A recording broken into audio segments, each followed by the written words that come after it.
میری پاکستانی کمیونٹی سے درخواست ہے کہ پلیز ویکسینیشن کروائیں۔ پہلے آپ سمجھتے تھے کہ کرونا کا ڈیزیز بھی نہیں ہے، اب اتنی اموات کے بعد اور ہمارے ہمسایہ ملک میں جو حالت ہے اس کے بعد ہمیں پتہ ہے کہ یہ ایک انتہائی خطرناک مرض ہے۔ پلیز ویکسین لگوائیں، جو ویکسین مل جائے لگوا لیں۔ کوئی اس میں یہ جو تھوڑی بہت باتیں آئی تھیں یہ سب بہت مائنر کیسز میں ہیں۔ ویکسین کروانے سے نہ صرف آپ اس مرض کے خلاف بچیں گے بلکہ آپ کو ٹریول میں بھی آسانی ہوگی۔ اعوذ باللہ من الشیطان الرجیم، بسم اللہ الرحمن الرحیم۔ السلام علیکم ناظرین، میں ہوں آپ کا میزبان Mirza Nadeem Baig, programme views on news with Mirza Nadeem Baig میں۔ ناظرین محترم، آج 3 جون 2021 ہے اور جمعرات کا روز ہے۔ جمعرات کے روز کے خبرنامے کے ساتھ آپ کی خدمت میں حاضر ہوں۔ جیسا کہ آپ جانتے ہیں کہ ہمارے خبرنامے میں اسپین، یورپ اور دوسرے ملکوں کی خبریں شامل ہوتی ہیں۔ آج کی سب سے پہلی خبر کا تعلق اسپین سے ہے کہ اسپین کے صوبہ کاتالونیا میں بارز اور ریسٹورنٹ کی ٹائمنگ 1 گھنٹہ بڑھانے کا فیصلہ کیا گیا ہے اور اب بارز اور ریسٹورنٹ رات 1 بجے تک کھل سکیں گے اور نئی ٹائمنگ کا اطلاق جمعہ 4 جون سے ہوگا۔ اس سے قبل ریسٹورنٹ کی بندش کا ٹائم 12 بجے رات تھا اور کھلنے کا وقت 6 بجے تھا۔ اس کے علاوہ کلچرل اور سپورٹس سینٹرز، ضروریات زندگی کی چیزوں کی دکانیں اور پیٹرول پمپ بھی رات 1 بجے تک کھل سکیں گے۔ اس کے علاوہ نائٹ کلبز اور ڈسکو کو بھی دوبارہ کھولنے پر غور ہو رہا ہے اور ان کی ٹائمنگ رات 2 بجے تک ہوگی۔ کیورون سالود ہسپتال بارسلونا اسپین کا پہلا ہسپتال بن گیا ہے جہاں پر کمر کا آپریشن کرنے والا روبوٹ پہنچ چکا ہے۔ یہ روبوٹ کمر کی سرجری میں بہت ہی معاون ہے اور دوران آپریشن سرجن کی ہر ممکن مدد کرتا ہے اور کمر کی ہڈی کے مہروں کو درست مقام پر لگانے میں اس کی کوئی مثال نہیں ہے۔ کمر کا آپریشن انسان کے اعصاب کا بہت بڑا آپریشن ہوتا ہے اور اس میں ذرا سی غلطی انسان کو زندگی بھر کے لیے معذور بنا سکتی ہے یا اس کی زندگی کو ختم کر سکتی ہے، مگر اس رپورٹ کی وجہ سے ایسے امکانات نہ ہونے کے برابر ہو چکے ہیں۔ اسپین کے آئس لینڈ ابیسا کے ایک ہوٹل کی 4تھی منزل سے گرنے کے بعد آج صبح 26 اور 22 سالہ جوڑے کی موت ہو گئی۔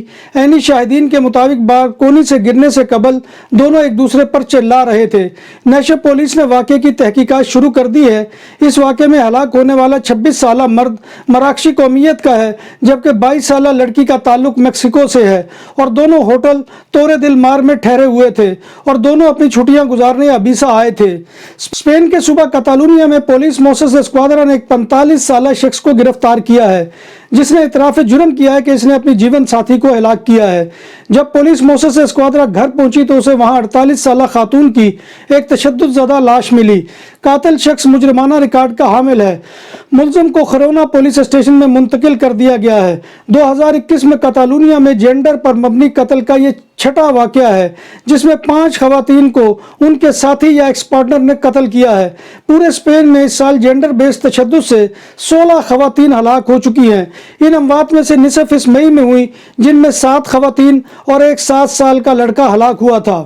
اسپین کے آئس لینڈ کناریا کے علاقے پورٹ دل روساری میں ایک 26 سالہ شخص نے سوشل سروسز کے دفتر میں خود کو جلانے کی دھمکی دے دی جب دفتر کے کارکنوں نے اسے کہا کہ وہ اپنی درخواست کی قبولیت کے لیے مقامی ایجنٹومنٹو یعنی ٹاؤن ہال کے دفتر جانا پڑے گا۔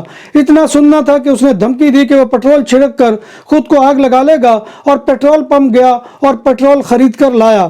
سیکورٹی گارڈ نے اس سے پیٹرول کی بوتل چھیلی اور پولیس نے پہنچ کر اس نوجوان کو قابو کیا۔ پولیس نے بتایا ہے کہ نوجوان شادی شدہ ہے اور 3 بچوں کا باپ ہے۔ اسپین کی نیشے پولیس کی ٹیم نے الیکانتے کے شہر ایلچے میں 3 افراد کو گرفتار کیا ہے جن میں ایک عورت اور 2 مرد شامل ہیں اور ان کی عمریں 33 سے 41 سال کے درمیان ہیں اور یہ ہسپانوی نیشنل ہیں۔ ان تینوں ملزمان پر نابالغ اور کم عمروں سے جسم فروشی کروانے کا الزام ہے اور ان کا اس ضمن میں ایک مجرمانہ گروہ سے بھی تعلق ہے۔ یورپی یونین نے نقد رقوم کی منتقلی روکنے کے لیے قوانین مزید سخت کر دیے۔ یہ قوانین یورپی یونین کے تمام ممبر ممالک میں آج سے نافذ العمل ہوں گے۔ EU پریس کے مطابق پہلے یورپ میں آنے یا جانے والا ہر شخص 10,000 یورو تک کا کیش لے کر جا سکتا تھا جبکہ اس سے زائد رقم کے لیے اسے بتانا پڑتا تھا، لیکن اب منی لانڈرنگ اور دہشت گردی کے لیے استعمال ہونے والی رقوم کی منتقلی کی روک تھام کے لیے ان قوانین میں مزید تبدیلیاں کر دی گئی ہیں جو فوری طور پر نافذ العمل ہوں گی۔ نئی تبدیلیوں کے تحت سب سے پہلے لفظ کیش میں ترمیم کرتے ہوئے ہوئے اس میں سونے کے زیورات اور سونے کے ٹکڑے بھی شامل کر دیے گئے ہیں۔ اس کے علاوہ کسٹم حکام یہ یقین ہونے پر کہ موجودہ کیش کسی جرم سے حاصل کیا گیا ہے اب 10,000 یورو سے کم رقم ہونے پر بھی ضبط کر سکیں گے۔ کسٹم حکام اس رقم کو بھی ضبط کر سکیں گے جو پوسٹ کوریئر یا دیگر فریٹ کے ذریعے بھیجی جائے گی۔ اس کے علاوہ ممبر ممالک کی اتھارٹیز کو اس حوالے سے معلومات بھی فراہم کی جائیں گی تاکہ وہ اس معاملے کی مزید چھان بین کر سکیں۔ نئے قوانین کے نفاذ کے بعد خدشہ ہے کہ ان ایشین خواتین سے پوچھ گچھ میں اضافہ ہو سکتا ہے جو اپنی فضائی یا زمینی سفر کے دوران بھاری بھرکم زیورات کا استعمال کرتی ہیں۔ جب بات ہو 100% حلال کھانوں کی تو ایک ہی نام، عادل tandoori restaurant.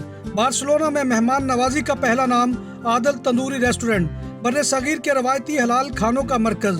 Grill tandoori roast, chicken اور مٹن ٹکا، سبزیاں اور تڑکے والی دالیں، رس ملائی اور فالودہ۔ قاری عبدالرحمان کی فخریہ پیشکش غریب و امیر کے لیے۔ بارسلونا کے قلب میں واقع عادل تندوری ریسٹورنٹ کا یہ استے نمبر 9 نزد دراسانہ ہاسپٹل بارسلونا۔ تونس کے ساحل کے قریب تارکین وطن کی 2 کشتیاں ڈوبنے سے 23 افراد ہلاک ہو گئے۔ عرب میڈیا کے مطابق کشتیوں پر افریقی ممالک کے 112 سے زائد افراد سوار تھے۔ ریڈ کراس کا کہنا ہے کہ موسم کی خرابی سے کشتیاں تونس کے ساحل کے قریب الٹ گئی۔ ہلال احمر کے مطابق تونس کی نیوی کی امدادی ٹیموں نے 109 مہاجرین کو ڈوبنے سے بچا لیا۔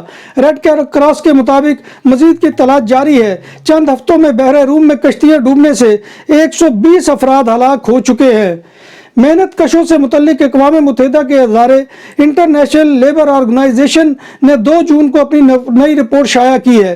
اس کے مطابق عالمی سطح پر روزگار کے مواقع میں جلد اضافے کے امکانات کم ہیں اور 2023 سے پہلے کرونا وبا سے پہلی جیسی صورتحال بحال نہیں ہو سکے گی۔ عالمی سطح پر روزگار کی صورتحال سے متعلق the world employment and social outlook report 2021 میں کہا گیا ہے کہ رواں برس کم از کم 22 کروڑ افراد کے بے روزگار رہنے کی توقع ہے، تاہم اگلے برس حالات کے ذرا بہتر ہونے کی پیشین گوئی بھی کی گئی ہے کہ عالمی وبا کی وجہ سے بین الاقوامی لیبر مارکیٹ پر بہت برا اثر پڑا ہے اور رپورٹ کے مطابق اس میں بہتری آنے کی رفتار بھی سست رہے گی۔ اس لیے 2022 میں تقریباً 20.5 کروڑ افراد کے بے روزگار رہنے کی توقع ہے۔ 2019 میں یہ تعداد 19.25 کروڑ کے آس پاس تھی۔ بڑے پیمانے پر ملازمتوں کے ختم ہونے اور بے روزگاری کے بڑھنے سے عالمی عدم مساوات پر تباہ کن اثرات مرتب ہوئے ہیں اور اس کا سب سے زیادہ اثر خواتین، نوجوانوں اور غیر رسمی شعبوں میں کام کرنے والے لوگوں پر پڑا ہے۔ 1.5 برس قبل چین کے شہر ووہان میں کووڈ کی اولین دریافت کے بعد ابھی تک اس سوال کا حتمی جواب نہیں ملا کہ کرونا وائرس سے ہونے والی اس بیماری کی شروعات کہاں سے ہوئی اور کیسے ہوئی، لیکن حالیہ ہفتے میں اس دعوے کو دوبارہ سنجیدگی سے لیا جا رہا ہے، جس کے مطابق کہا جاتا ہے کہ یہ کرونا وائرس ایک چینی لیب سے نکلا ہے۔ ماہرین نے اب تک اسے سازشی مفروضہ کہتے ہوئے مسترد کر دیا تھا کیونکہ اس کے کوئی شواہد دستیاب نہیں ہو پائے۔ اب نئے امریکی صدر جو بائیڈن نے اعلان کیا ہے کہ ان کی حکومت فوری طور پر تحقیقات کا آغاز کر رہی ہے جو اس وبا کے آغاز کے حوالے سے اس مفروضے کے اس کی چینی لیب سے ابتدا ہوئی کی جانچ پڑتال کرے گی۔ کورونا کی وبا کی وجہ سے جاپان میں مقیم سینکڑوں بے روزگار پاکستانی کروڑ پتی بن گئے۔ حکومت سے ہر جاپانی اور غیر ملکی کو 1 لاکھ ین ملے جو چھوٹے کاروباروں والوں کو 20 لاکھ ین امداد اور 3 کروڑ بلا سود قرضے بھی ملا۔ اس کے علاوہ درجنوں پاکستانی اپنے ریسٹورنٹ جلدی بند کر کے 60,000 ین روزانہ بھی وصول کر رہے ہیں۔ صرف یہی نہیں بلکہ درمیانے درجے کا کاروبار کرنے والے افراد کو 3 کروڑ یعنی $3 لاکھ تک کا بلا سود قرض بھی انتہائی آسان شرائط کے ساتھ فراہم کیا جا رہا ہے۔ پاکستان میں گزشتہ 24 گھنٹوں کے دوران کرونا وائرس کے 2028 نئے کیس سامنے آئے جبکہ مزید 92 اموات ہوئی، جس کے بعد ملک میں اس مہلک وائرس سے ہونے والی اموات کی کل تعداد 21,022 ہو گئی۔ پاکستان کے صوبہ سندھ کی حکومت نے کرونا ویکسین نہ لگوانے والے سرکاری ملازمین کی تنخواہیں بند کرنے کی ہدایت کر دی ہے۔ وزیر اعلیٰ سندھ مراد علی شاہ نے محکمہ خزانہ کو ہدایت کی ہے کہ جو سرکاری ملازمین ویکسین نہیں لگوائے گا اس کی جولائی سے تنخواہ بند کر دی جائے۔